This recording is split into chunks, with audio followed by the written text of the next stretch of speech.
Over the last few days, a video of women rushing inside a local train in Mumbai simply to get place has gone viral, and this has led many to question the poor quality of life in the city and how it is often dismissed under the garb of the spirit of Mumbai.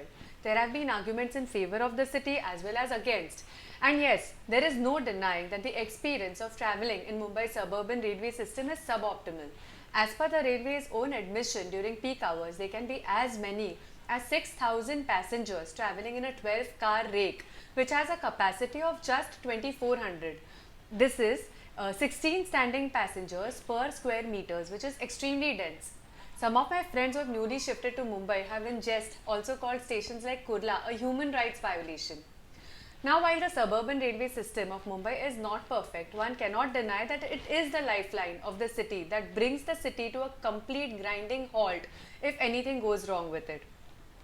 It is a system that has constantly tried to keep pace with the city's ballooning population, and it is a system that will not become any less relevant even when the 300 odd promised kilometers of metro railway network across the Mumbai metropolitan region is up and running. And this is what we're going to talk about in this episode of Mumbai Matters, the city's suburban railway system. Now, for the uninitiated, the Mumbai local trains are run by two zonal railways. The Western Railway, which runs lines from Churchgate right up to Dahanu to connect all the western suburbs, and the Central Railways, which runs a line that connects all the central and eastern suburbs from the Chhatrapati Shivaji terminus. Then there is also a harbour rail line that is run by the Central Railway, which basically goes along the city's eastern board to eventually connect places in Navi Mumbai. And then there is a trans harbour railway line that basically provides east-west connectivity, linking several of Mumbai's western suburbs and places on the harbour line. This is also operated by the Central Railway.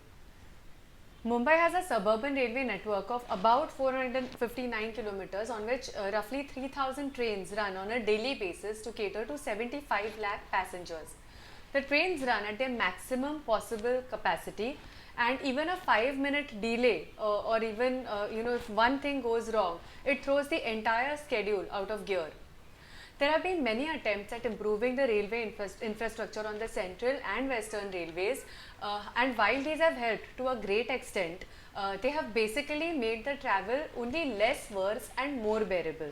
The Mumbai Rail Vikas Corporation has undertaken several works to improve the capacity on Mumbai's suburban railway system through the Mumbai Urban Transportation Project 1, 2, 3 and now 3A.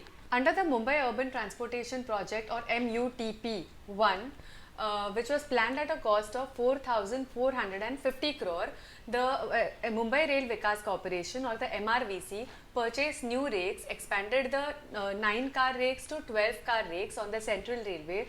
On the Western Railway, it introduced 15-car rakes. It increased the platform infrastructure everywhere to cater to these longer trains. It laid 93 kilometers of additional corridors between Borivali and Virar on the Western Railway and Kurla and Thane on the Central Railway.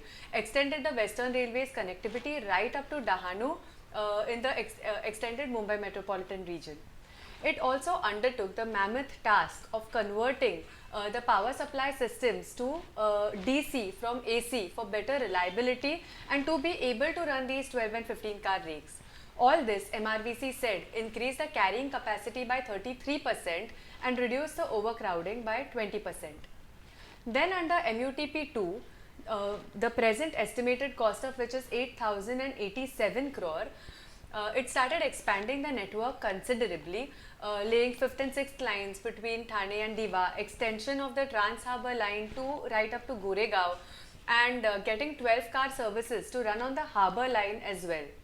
Two more projects of the MUTP2 are still underway. These are 5th and 6th lines between the Chhatrapati Shivaji terminus and Kurla, costing 1367 crore, and a 6th line between Borivali and Mumbai Central, costing 918.5 crore.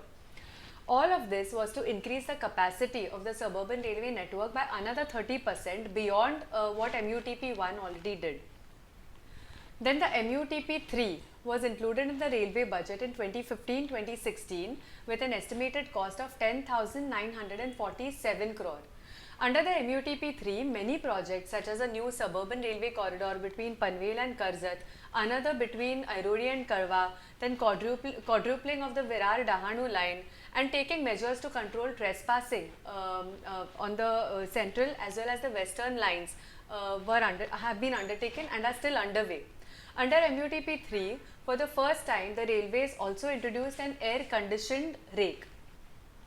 Once completed, the MUTP3 is likely to give Mumbai 300 additional train services, decongest the busy Thane station with the Airoli-Karwa line, and by providing direct connectivity from Kalyan-Dombivli to Navi Mumbai bypassing Thane. And then the next phase of capacity augmentation is the MUTP3A. The MUTP3A has been approved at a huge cost of 33,960 crore. In this phase, the Mumbai Rail Vikas Corporation will extend the Trans-Harbour line from Goregaon to Borivali, lay additional lines between Borivali and Virar in the Mumbai metropolitan region, Kalyan and Asangao, Kalyan Badlapur, get additional 12-car air-conditioned rakes, and introduce a CBTC, which is a communication-based train control technology in signalling. This essentially means placing the signals inside the motorman's cabin in order to reduce the distance of trains between two signals and be able to run more services. There is also a plan of running a suburban railway line on the Panvel-Vasai corridor, cutting through various towns in the Mumbai metropolitan region. While the infrastructure struggles to constantly play catch-up, life for the average Mumbaiker who cannot afford to live close to places of business in Mumbai such as Nariman Point, Churchgate, Fort, Lower Parel, or even Bandra Kurla complex goes on as usual. Now, I am not trying to romanticize a hardship when it is evidently one, but for Mumbai, the local train system is not just a mass transportation system. It is the spine of an entire economy, an integral part of the city's social fabric, and a place where the best and the worst of Mumbai is on display. Scenes of pushing, shoving, slapping, and even hair pulling are not uncommon as people struggle to get inside an overcrowded local train. Then there are also the tips over who gets the fourth seat on a train bench that is only meant for three, or why somebody is carrying such an unusually large backpack strapped to his front or back, occupying 2 more inches of valuable space when they can easily keep it up the rack. But once these rumblings settle down, there are a few other scenes on display which are also not uncommon on this very suburban railway system. People inquire about each other's health, they pass around boxes of food and bottles of water, they share sweets with each other to celebrate their children's examination success, and so on. Then people who travel on the suburban railway network on a daily basis, catching the same train day after day, also have a group of train friends. Essentially people who take the same train and people who have nothing to do with them in their personal or professional lives, but they end up spending close to an hour or over an hour every day together. This group of train friends often shares their most personal problems with each other. They exchange advice on how to tackle these problems and so on. Groups of women in the ladies compartment help each other cut vegetables and sing spiritual songs. Then even in the general compartment there are bhajani mandals who sing devotional abhangas to the sound of cymbals. Then there are people who play cards every day. There are people who exchange advice on which are the best stocks to buy. And on festive days, regular commuters of a particular train take it upon themselves to decorate their compartment so that everybody feels happy and good. So this network, though tiring and varied, is invaluable.